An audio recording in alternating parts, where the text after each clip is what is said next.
Pernah nggak sih lo kesal kenapa sedotan minuman di McD selalu kekecilan dan gampang penyok? Itu masalah sepele, tapi kadang bikin kita mikir, dunia ini kok aneh banget ya? Nah, kalau benda-benda sepele di bumi aja udah aneh, gimana ceritanya kalau yang kita temukan itu benda asing dari luar tata surya? Benda yang kecepatannya bikin jet tempur kayak siput, dan materialnya nggak ada di katalog alam semesta yang kita punya. Gue nggak ngomongin UFO yang terbang di gurun Nevada, tapi objek nyata yang disahkan datanya oleh NASA dan militer Amerika. Objek misterius yang tabrakannya terjadi di Samudra Pasifik pada 2014, dan baru-baru ini serpihannya diangkat dari dasar laut. Benda itu dikenal sebagai EM-1. Pertanyaannya, benarkah ini serpihan kapal alien? Kisah ini dimulai jauh sebelum kita semua tahu, tepatnya pada 8 Januari 2014, di atas Samudra Pasifik, dekat Pulau Manus, Papua Nugini. Ada sebuah meteor kecil, ukurannya cuma sebesar mobil, yang menghantam atmosfer bumi dengan kecepatan ekstrim. Benda ini meledak, tapi karena lokasinya terpencil dan ukurannya kecil, dunia nggak ada yang peduli, kecuali satu pihak, militer Amerika Serikat. Kenapa militer peduli? Karena mereka punya jaringan sensor rahasia yang melacak segala hal yang jatuh dari langit, demi keamanan. Data ini sifatnya top secret. Beberapa tahun kemudian, ada seorang fisikawan jenius dari Harvard bernama Profesor Avi Loeb. Lo pernah dengar namanya?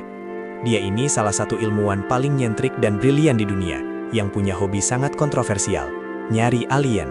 Lab dan mahasiswanya, Amir Siraj, dapat bocoran data ini, data tabrakan 2014. Setelah dianalisis, mereka bilang, gila, benda ini bukan meteor biasa. Mereka butuh konfirmasi militer karena datanya rahasia. Dan butuh waktu bertahun-tahun sampai akhirnya pada 2022, Komando Luar Angkasa AS mengeluarkan surat resmi yang bilang, ya, benar. Perhitungan kami menunjukkan benda ini 99,999% berasal dari luar tata surya kita. Bayangin, sebuah benda kecil yang jatuhnya udah 8 tahun lalu, tiba-tiba diresmikan sebagai pengunjung antar bintang kedua yang pernah kita temukan. Ini bukan cuma asteroid yang kebetulan lewat, tapi ini tamu dari galaksi lain. Apa yang bikin ilmuwan yakin kalau EM-1 itu tamu dari galaksi lain? Jawabannya cuma satu, kecepatan.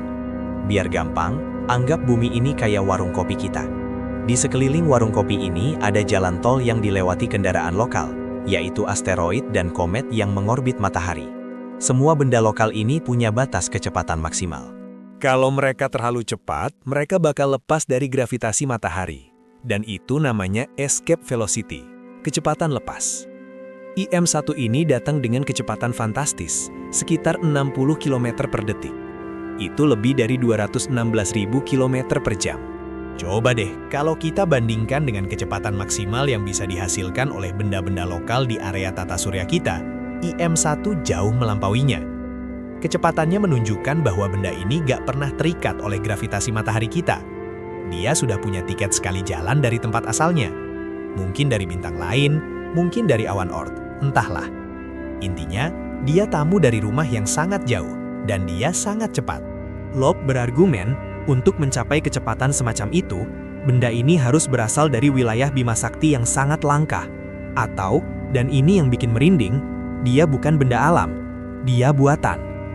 Setelah diresmikan sebagai tamu antar bintang, Avi Loeb nggak mau cuma duduk manis. Dia bilang, kita harus cari serpihannya. Pada 2023, Loeb menggalang dana besar untuk misi ekspedisi ke dasar laut, tepat di lokasi koordinat tabrakan 2014. Dengan kapal yang dilengkapi magnet raksasa, timnya menyusuri dasar laut sedalam 2 km, berharap menemukan serpihan meteor itu. Dan mereka berhasil. Tim Loeb menemukan sekitar 50 butiran kecil, yang disebut spherul. Ukurannya gak lebih besar dari sehelai rambut. Ketika dianalisis, ini dia bagian yang mind-blowing-nya. Komposisi materialnya gak masuk akal secara alamiah. Spherul ini punya kandungan elemen yang sangat tinggi, terutama berilium, lantanum, dan uranium. Kombinasi ini, yang sering disingkat BLU, sangat langka. Kenapa ini aneh?